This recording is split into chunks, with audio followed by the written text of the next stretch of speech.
Hi, my name is Susan Reid, and we're here at King Arthur Flour's Baking Education Center, and I'm going to show you a recipe for rustic olive rolls.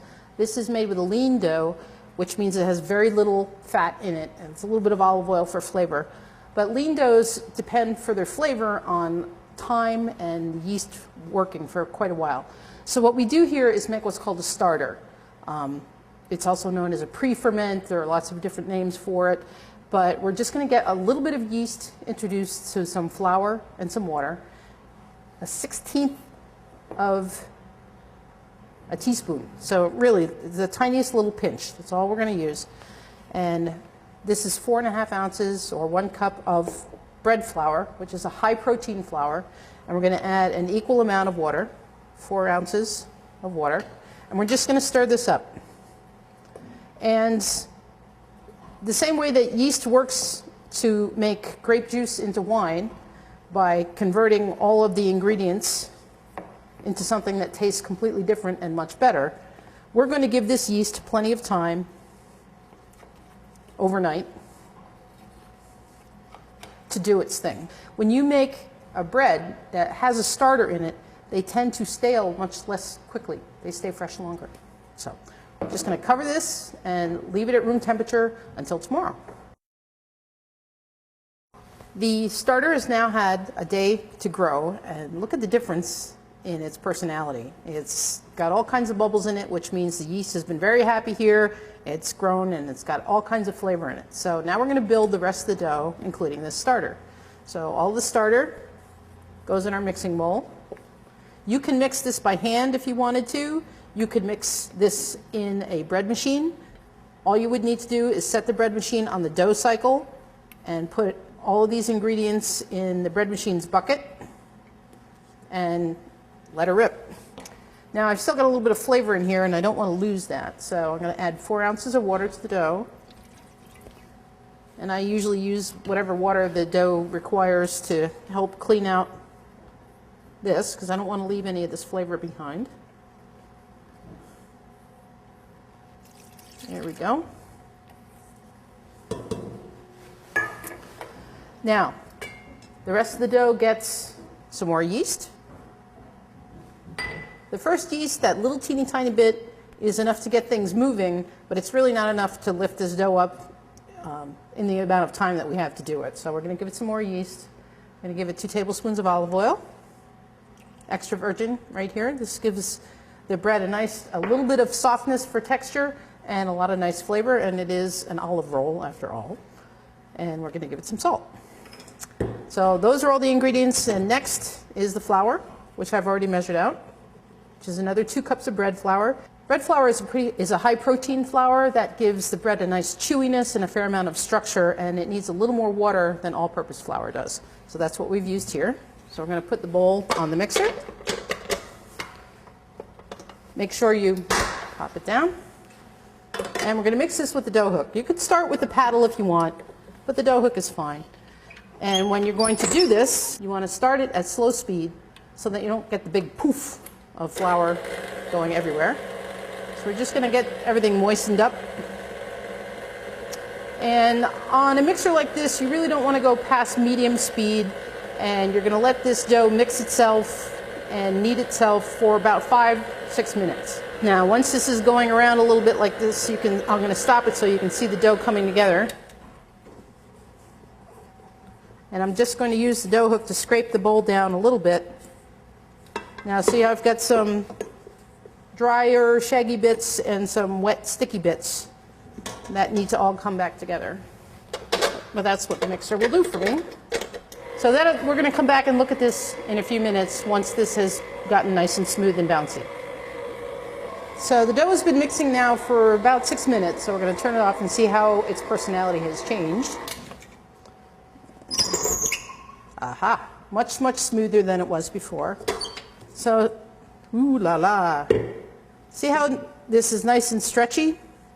That's the gluten in the dough, the protein, has combined with the water and made all these nice stretchy proteins. So the dough is kind of smooth. It's still a little bit sticky, but that's okay. Wetter doughs tend to rise a little bit more. And if I have trouble working with this, I might put a little flour on my hands or even some oil on my hands. Those are the two options. But you don't want to add more water to the dough just to make it more comfortable for you, because the dough likes to be just like this. So we're going to bring out our friendly shower cap. And now the dough is going to rise for an hour, hour and a half. It's going to get nice and big and puffy. At this point, our olive roll dough has had a chance to get its first rise. In fact, as you can see, the yeast is so happy, it's making big old bubbles. So we're going to knead the olives into the dough at this point. I don't like to do it in the mixer or the bread machine because the olives have a tendency to get torn up and you want to be able to see them as chunks. So I'm just going to flour my bench a wee bit. Scoop the dough out of the bowl, put it down on the bench, and just going to press the dough out a little bit. Let gravity help me out. There we go. And you can use any kind of olives that you like. If you like to eat them, then they're good to eat in the rolls. So I'm just going to spread them out a little bit and fold them into the dough. When they try to escape, I put them back. And then I'm just going to fold the dough this way. Now, when we go to shape these later on, we want this dough to be in a rectangle. So by folding it in those two ways that I just did, I've given my dough a little bit of a head start on the final rectangle shape that I'm going to want it to have. So this is going to want to rest for a few minutes, and then we're going to press it out and cut it into its final shape. Just a minute. These olive rolls are another rustic sort of bread, so we're going to give them that nice rustic sort of look. To do that, we're going to take a towel. You don't want a terry cloth towel for this. You want a linen towel, a tea towel of some sort, and we're just going to lay it on top of a sheet pan, and we're going to put some flour on this pretty generously. And what we're doing here is replicating a piece of equipment that artisan bakers use called a couche, which is usually a flax or linen fabric that has flour on it. And as the dough rises for its last time, it's going to sit on this floured towel. And what that does for the dough is draw a little bit of the moisture out of the outside edge, and that tends to give you a nice crunchy outside for your roll. So this is ready to go. And now our dough, which has olives in it, which you can have a hint of there, is ready to be patted out to a rectangle. Now, this is one of those things where it's a little bit picky. The more particular you are about the way you pat this out, the more uniform the shape of all of your rolls is going to be. So you're going to want this to be 9 inches by 8 inches, and we're going to make 6 rolls out of it. So you can hold it up by the corners to help square it. I don't really want to use a rolling pin on this because if I go back and forth, it's going to toughen up the dough, and I really want it to relax into the shape that I'm looking for. I never work in the kitchen without a tape measure. 7 3/4, we're getting there, by 9. Just needs to come out a little bit more. Now what I'm going to do is cut this right down the middle and then in thirds this way. I'm going to just cut it with my bench knife. So right down the middle and in thirds this way. Right across, and right across. Now, I'm going to take each roll and put it here, and here again I can pull this just a little bit more square to make it the shape that I want it to be.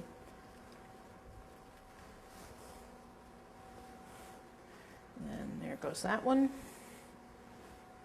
And after I've put these three where I want them, I'm going to take the fabric, just pull it up a little bit, which will help the rolls stay in shape. And then I'm just going to stretch that out just a little. There we go. Good. Now, these are ready for their last rise before they go into the oven. And I'm going to cover them up with some greased plastic and give them a good rise, 45 minutes to an hour. You want them to get nice and puffy. And then they're going to get baked on a stone. I'm just going to be taking these one by one and putting them right directly on a baking stone to make them. So we'll see these in a little while after they've had a chance to rise. We've given our olive rolls plenty of time to rise, and they're looking nice and puffy.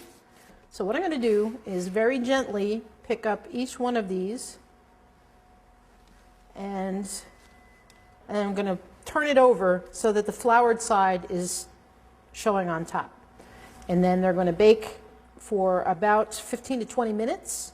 It doesn't take long. The oven's nice and hot, and they're going to get nice and crusty, and they'll be beautiful for sandwiches or cheese or anything else that you might want to put on them. Our olive rolls are now out of the oven. As you can see, they've got this beautiful little rustic looking top from the flour, and they're perfect if you want to make a nice little sandwich out of them. You can cut them sideways. If you want to cut them this way, they make great little crostini for cheese. So there they are, our beautiful olive rolls.